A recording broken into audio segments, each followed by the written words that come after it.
Howdy there, y'all. Yamasaki here, and welcome back to the ye old channel.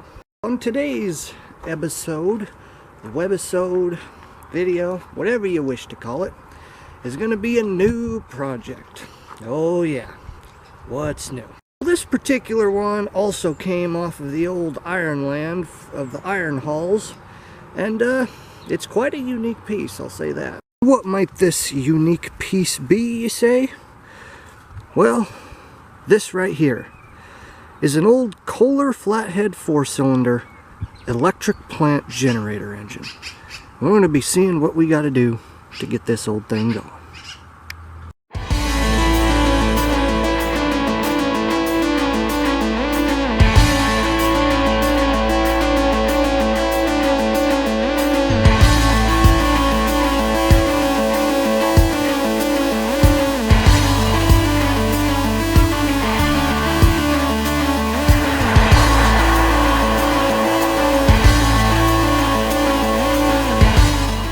Now this engine in particular, I stumbled upon during one of my first pickings on the old iron land, and didn't think much about it, but the only thing I really saw was the radiator on this thing, and it got me thinking later on what that thing might be.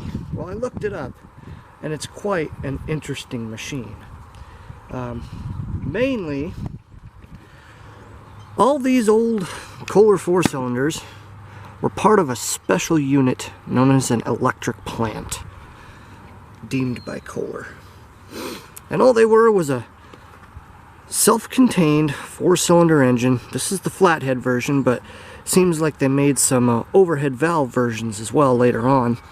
And basically you had a big-ass generator sticking out of this thing, directly connected to the engine, and it would just be a power source, a source of power. So there's a couple of unique features about this engine, but before we get started, we have to see our lovely cameraman Mikey is here today.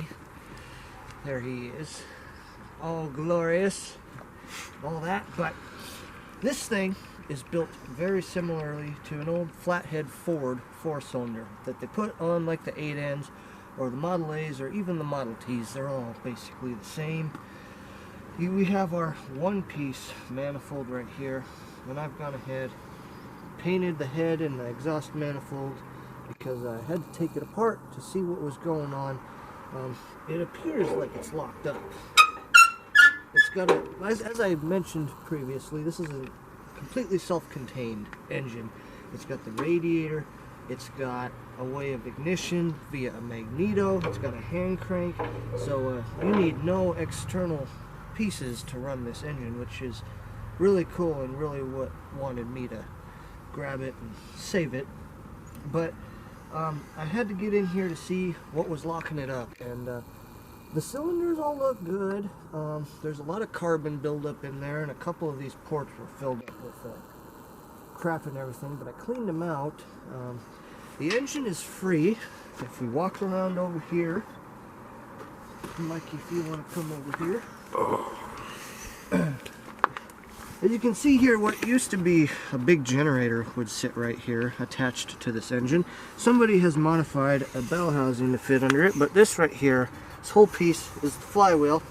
If I take this pry bar and put it in the starter hole and just pry on that flywheel a little bit, she kind of wants to turn a little bit. So she's not locked up. She's got oil in her. I don't know how much that is. Looks like a lot, but it looks pretty clear. Still a little golden color in there. We have our magneto right here, which is running power to all 4 of your spark plugs. Gonna need to probably get new spark plugs. I'm going to have to get the radiator off somehow to figure out why the hand crank mechanism is not working on this thing. There's probably, I think if I saw correctly, there's a bolt on each side that holds the radiator. Got to detach both of the hoses. And then if we go all the way around here, there are what appears to be two very big, large nuts. There's one right here, and I'm sure probably have to take both of those, maybe just one off to get this radiator off. But look at the shape of that radiator. That thing is in gorgeous shape for how old it is. I'm not sure what color it was painted. It almost looks like a navy blue to me with some silver accents, so I think I'm going to stick with that color scheme. But we've got our governor here along with our water pump, and I've heard that these things might have governor issues and you got to adjust it every once in a while. I have no idea. I know nothing about this engine. I'm trying to figure it out as I go. The only thing we're really missing is an updraft carburetor, and I'm wondering if I can just take an old Marvel Schlieber or some other type and try and retrofit it on here, because I guess all you have right here, I bet this went for your throttle, because on these old engines the governor governed the throttle a lot more than they do nowadays on modern engines. Another cool feature right here, this little oil pressure gauge coming out the side, so you can monitor your oil pressure, which is pretty important. I'm not sure what the rated pressure on this thing would be, but I don't know. If I'm looking at a previous video on one of these engines, it was reading about 20 psi, so I don't know the ratio of compression, but I'm sure it's probably low because it's a flathead. This would have been your what appears to be your throttle. Actually, no. Here, this would be your throttle cable. Your governor would attach and also help along with that. You've got your fuel pump.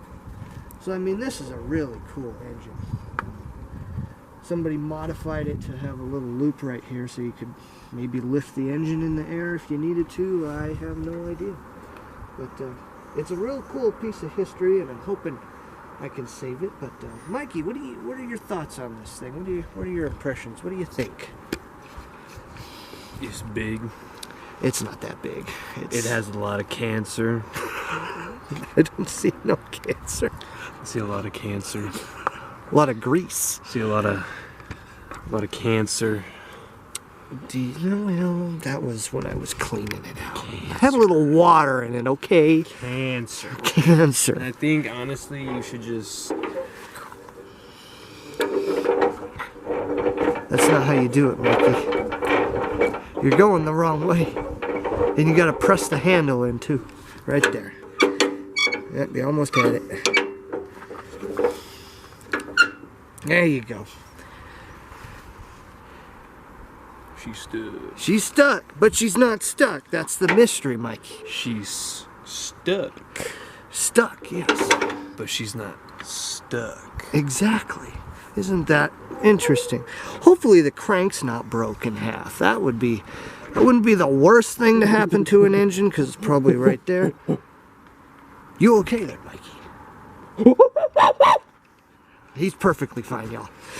But, yeah, that's pretty much going to do it for this video, guys. Got a nice little...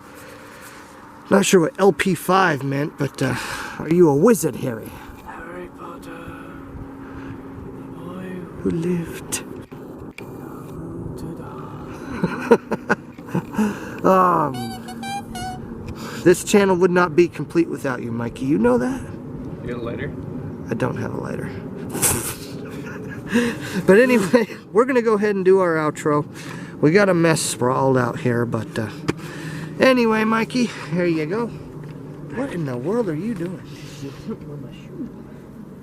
I see. You best get it off now. It's a bunch of green seed. Green seed. If my older audience knows what I mean. But anyways, guys, I hope you enjoyed this video. If you did, don't forget to like, subscribe, and comment for more content. And Yamasaki out.